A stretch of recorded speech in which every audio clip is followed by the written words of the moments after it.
The Battle Within, A Tale of Faith and Fear. In a quaint village nestled among rolling hills, there lived a humble man named John. He had always been a man of quiet faith, tending to his crops and living a simple life. But as time passed, life's burdens began to weigh heavily upon him.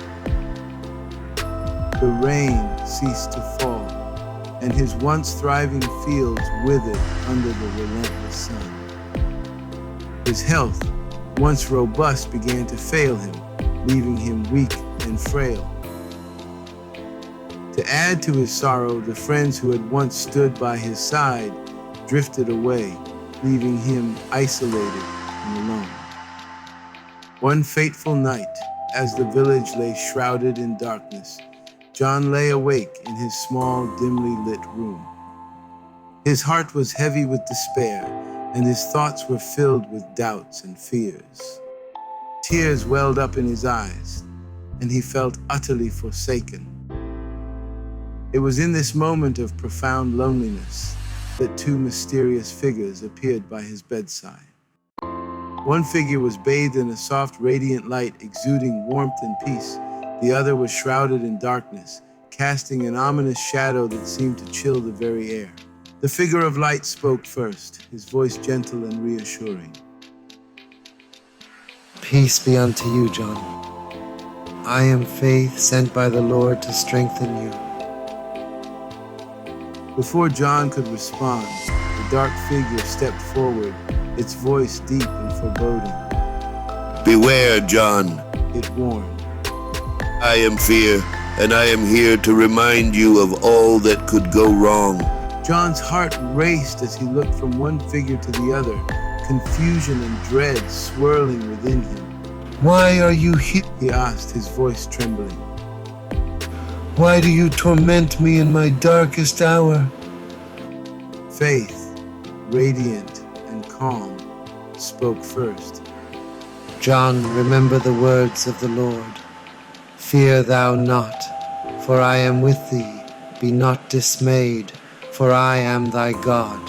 I will strengthen thee. Yea, I will help thee. Yea, I will uphold thee with the right hand of my righteousness.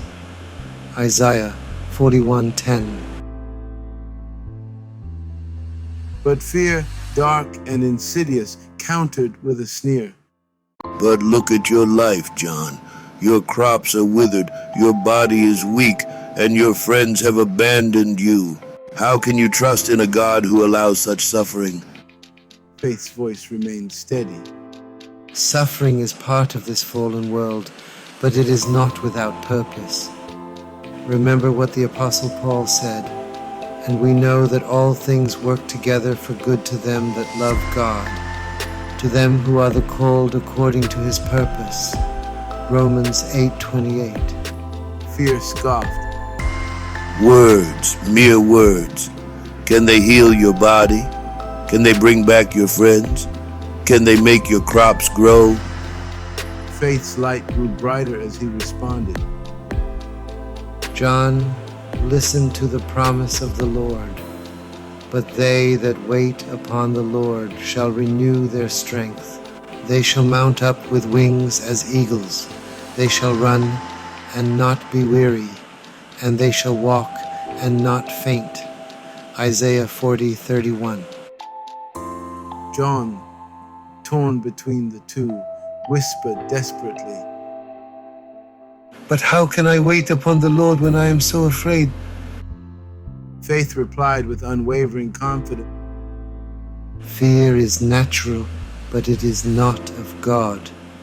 Remember, for God hath not given us the spirit of fear, but of power and of love and of a sound mind. 2 Timothy 1:7. Fear, ever persistent, whispered menacingly. Power, love, and a sound mind. Look around you, John. Where is this power? Where is this love? All you see is despair. But Faith countered with a gentle firmness. John, look not at the things which are seen, but at the things which are not seen. For the things which are seen are temporal, but the things which are not seen are eternal. 2 Corinthians 4:18. John, his heart heavy with doubt, yet longing for the peace that faith offered, reflected on the words spoken by both. I am torn between you, faith, and you, fear. My heart is heavy with doubt, yet I long for the peace you speak of, faith. Faith's voice was tender as it offered guidance. Trust in the Lord with all thine heart, and lean not unto thine own understanding. In all thy ways acknowledge him, and he shall direct thy paths. Proverbs 3:5-6. But fear, sensing John's wavering resolve, intensified its efforts. Do not be a fool, John. Look at the reality. Protect yourself. Prepare for the worst. John closed his eyes and took a deep breath. His mind was a whirlwind of thoughts, but within the chaos, a small, still voice whispered of trust, of faith, of a hope beyond what his eyes could see. Slowly, he opened his eyes and spoke with newfound resolve. I choose to trust in the Lord, He declared. though my flesh and my heart may fail. God is the strength of my heart and my portion forever. Psalm 73:26. Faith smiled warmly, its light enveloping John in a comforting embrace. You have chosen well, John. The Lord is with you, and he will never leave you nor forsake you. Fear, retreating into the shadows, hissed one final warning. This is not over, John. I will return. As the figures faded away, John felt a profound sense of peace. Though his trials remained, he knew he was not alone. Faith and fear would continue to battle for his heart, but he had chosen to walk by faith, not by sight. 2 Corinthians 5:7. And so with renewed strength, John rose to face another day, confident that no matter what came his way, his faith in the Lord would guide him through. Hebrews 11:1 states, "Now faith is the substance of things hoped for, the evidence of things not seen." 2 Corinthians 5:7 states, "For we walk by faith, not by sight." Hebrews 10:22 states, "Let us draw near with a true heart and full assurance of faith, having our hearts sprinkled from an evil conscience and our bodies washed with pure water."